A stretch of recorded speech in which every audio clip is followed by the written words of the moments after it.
नमस्कार दर्शक बंधु मु सुधीर कुमार नाथ आपण स्वागत जनाऊँगी पुणी थे आपण निकट में एक कहानी उपस्थापन करने जाऊँगी। यही कहानी आपण जीवन सबुठारु खराब समय प्रेरणा देव एवं शक्ति देव। मु आशा करुच्ची आपण जीवन को सफल बनइबारे एवं खुशी रे बंचिबारे मार्गदर्शिका हेब। आपण आगे एक छोटिया कहानी उपस्थापन करने जड़े 25 वर्षर युवक प्रत्येक दिन संध्या बेले मंदिर जाउथिला। मंदिर जाई ठाकुर को प्रणाम करी दुखित अवस्था रे बसुथिला। दिने मंदिर पुजारी से पिला को पचारिले, बाबू तुमे एते दुखित अवस्था रे काहे की बसुच? प्रत्येक दिन आसुच, दुख रे बसुच, तापरे घर को फेरी जाउच। युवक जन को उत्तर देइथिला, ए जीवन रे ईश्वर मते किछि देलेनी, केवल दुख ही देइचंती। पिलार प्रश्नर उत्तर देई कहिले पुजारी, ठीक अछि मु तुमर समस्त समस्यार समाधान करिदेबी, किंतु तुमको मते साहाय्य करबाको पड़िबो। मु जहा करिबी कहिबी तुमको मानिबाको पड़िबो। एथिरे युवक जनक राजी होई गला, तत्स खुशी मध्य होई गला। तापरे पुजारी जनक कहिले, मोर जने बंधु अछंती, तांकर बयस 70 वर्ष, तांको पाखरे बहुत पैसा अछि। तुमे जदि तांकर बयसर होई परिबो तुमको से 1 कोटी टंका देबे। अर्थ तुमको 70 वर्ष कर दिया जिवो एवं तांको 25 वर्ष कर दिया जिवो। पुणी तांको प्रश्न कले, अच्छा गोटे काम कर, तुमर 2टी आखि देई दियो, मु तुमको 1 कोटी टंका देबी। नहले तुमर 2टी हाथ दे दियो, मु तुमको 2 कोटी टंका देबी। नचेत तुमर किडनी दे दियो, मु तुमको 5 कोटी टंका देबी। पिलाटी सब कथा सुनी चुप रहीथिला।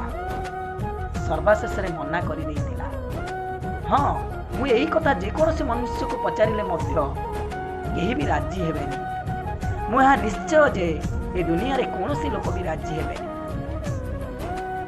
आमे एही कथा भाबिबा उचित नहे कि ए ईश्वर ये भगवान हमको ऑलरेडी एते संपत्ति देइचंती, हाथ गोड़ आखि कान कोटी कोटी टंकार मस्तिष्क, आमको से कोटी कोटी टंकार संपत्ति दे सारी चंती।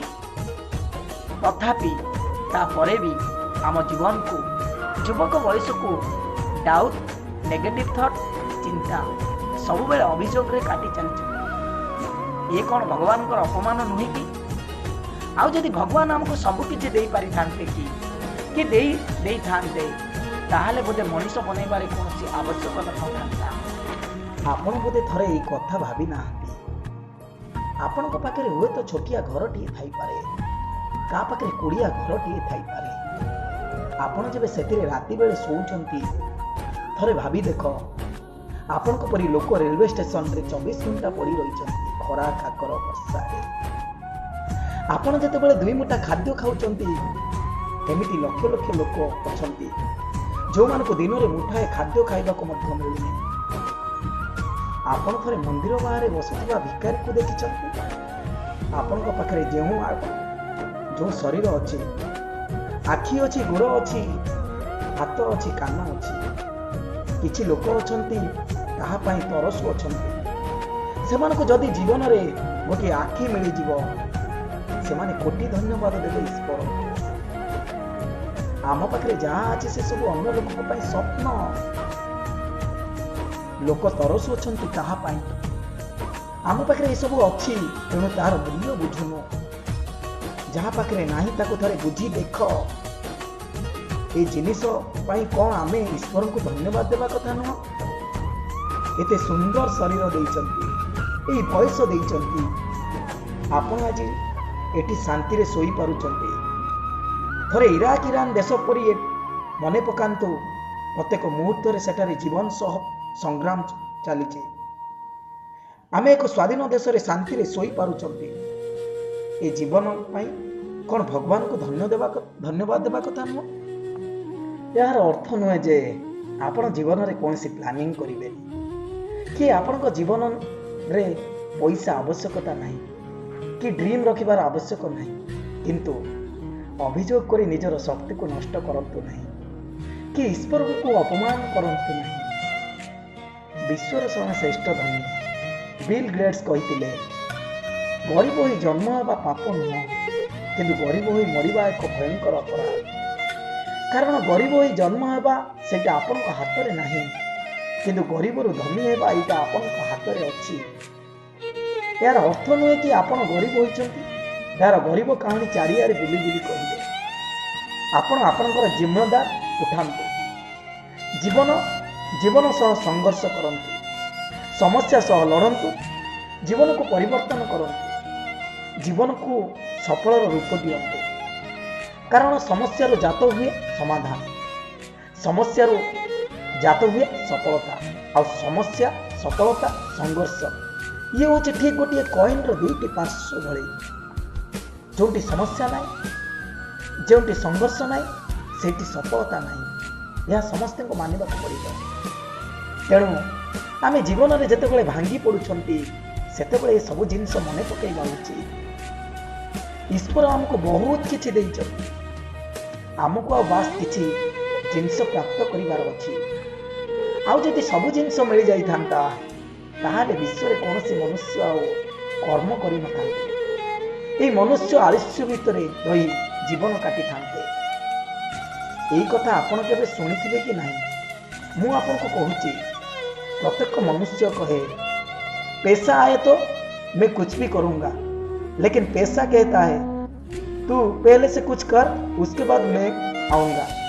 यार अर्थ किछि कले बा जीवन रे सफलता पाई किछि कले ही हमको पैसा प्राप्त हुए। तेणु से जिनिस करने को हेले हमको जीवन में लड़ाई करने को हेबो, जीवन में लड़ाई को हेबो, किछि बड़ कदम उठाइबा को हेबो। धैर्य साहस और निरंतर सह करने को पड़िबो। स्वामी विवेकानंद कहते ए संसार होची विश्व होची मनुष्य पाई एक व्यायामशाला जोटी मनुष्य संघर्ष सहित लड़ी निज को मजबूत बनाए। तेणु आमे कहीं सब जिनस भांगी पड़ुंट कहीं आमे एते जल्दी आमे हारी जाउछंती। जदि संसार रे हमको सफल होबाकू अच्छी ताहाले जिम्मेदार नेबाकू पड़िबो। जहाँ को आपण समस्या कहते से खाली आपण पाखे समाधान रूप नेब। तेणु आपण जितेबाला भी दुखित अनुभव करुँच कहानी निश्चित मन पकांतु आ ईश्वर को धन्यवाद जनातु। हे ईश्वर आपणकर सर्जनार मु एमती एक सुंदर शरीर पाई, खाद्य पाई, बासगृह पाई। निश्चित भाव में आपण पाखे प्रतिश्रुति बा प्रतिज्ञा करुच्ची मु जीवन में सफल हुई देखी। कारण आपण हुए तो जानी ना आपण आज जो बयस अच्छा जो अवस्था अच्छा ये कौन से लोक एक स्वप्न। आशा करे यही कहानी आपण मन पकईबे। हारिबार पूर्व प्रत्येक क्षेत्र में पुणी थे मन पकई शक्ति संचारण करेंगे, निज स्वप्नर रास्तार अग्रसर हे एवं निज जीवन को सफल एक सुंदर बने। आशा करुच्ची मु सुधीर आपण मानक यह कहानी भल लगे। जदि भल लगे ताहले आपण मतामत रखिबे। धन्यवाद। वंदे उत्कल जननी।